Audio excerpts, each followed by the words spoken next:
आज आपण रेशीम शेतकऱ्यांचा एक मेळावा आज नांदेडच्या डीपीसी हॉलमध्ये आयोजित केला होता. त्याचा पर्पज असा होता की आपल्या जिल्ह्यामध्ये जे काही चांगले शेती करणारे रेशीम शेतकरी आहेत त्यांना रेशीम रत्न पुरस्कारानं सन्मानित करायचं, त्यांना मोटिवेट करायचं आणि मग त्यांच्या उदाहरणाकडून जे बाकीचे लोक कसे प्रवृत्त होतील हे बघायचं. आणि दुसरीकडं काही प्रायोगिक तत्वावर पूर्वसंमती जी आहे आपल्या सिल्क समग्र योजनेमध्ये ती द्यायची, त्याचं पण वितरण या ठिकाणी केलं गेलं. रेशीम हा फार नव्याने उदयात येत असलेला फार चांगला ऑप्शन आहे शेतकऱ्यांसाठी. पारंपरिक जी सोयाबीन, तूर, कापूसची शेती आहे याच्यामध्ये एकतर ट्रॅडिशनल पद्धती पण आहेत आणि आपण जर उत्पादकता बघितली सरासरी ती आपली फार कमी आहे. त्यामुळं त्याच्यामध्ये काही चांगले प्रयोग करून उत्पादकता वाढवणे हा तर एक मुद्दा आहेच, परंतु नवीन क्षेत्रामध्ये रेशीम लागवड करणं असे अनेक शेतकरी आपल्याकडे जे 1 एकर मध्ये पण त्यांनी शेड टाकून त्याच्यामध्ये रेशीम शेती केलेली आहे.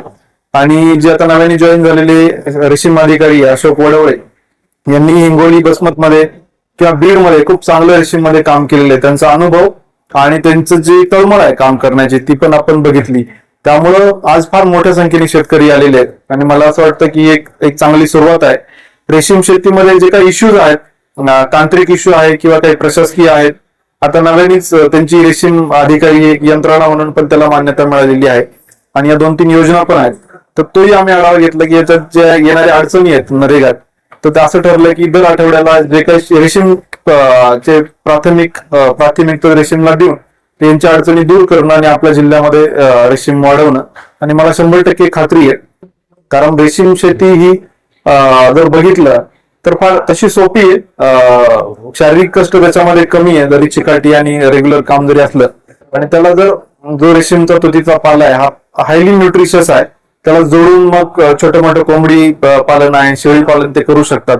आणि आपण जर बघितलं तर एका बॅच मध्ये 1 एकरच्या आपल्याकडे 2.25 लाखाची उत्पन्न झालेली पावती मी आता मागे बघितली.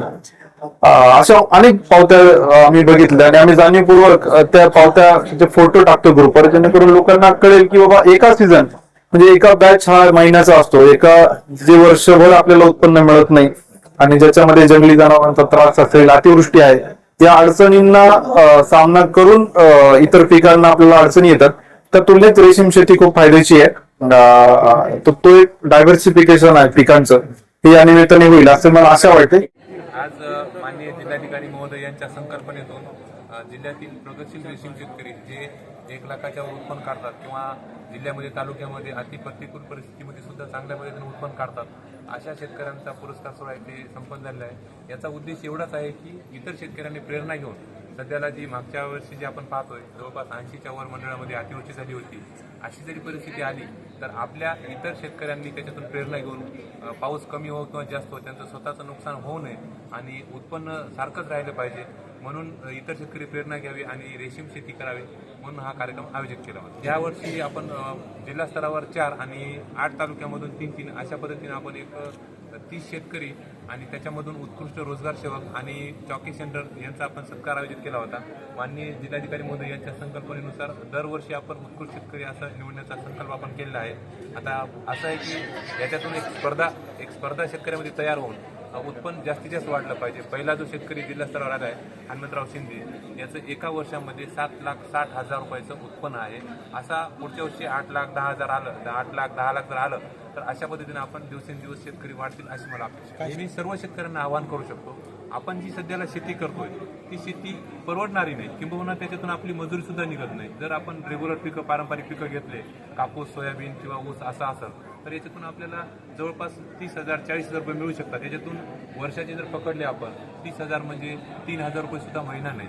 त्याच्यामुळे आपण जर रेशीम शेती केली तर किंबहुना कमीत कमी आपण 1 लाख रुपये प्रतिवर्षी एवढं उत्पन्न तरी येणार याची मी 100% हमी देतो. सर, जिल्हाधिकाऱ्यांनी आता महारेशीम अभियान आमचं नुकतेच संपलं आहे. महारेशीम अभियानामध्ये आम्ही जवळपास 500 एकरची नोंदणी केली आहे आणि कोकरामधून 1,000 एकरची नोंदणी झाली आहे. ही नोंदणी रेशीम नोंदणीसाठी, रेशीम लागवडीसाठी झाली. हे कन्वर्ट जर लागवडीमध्ये झालं तर या जवळपास याच वर्षी 500 ते 700 एकर लागवड होईल.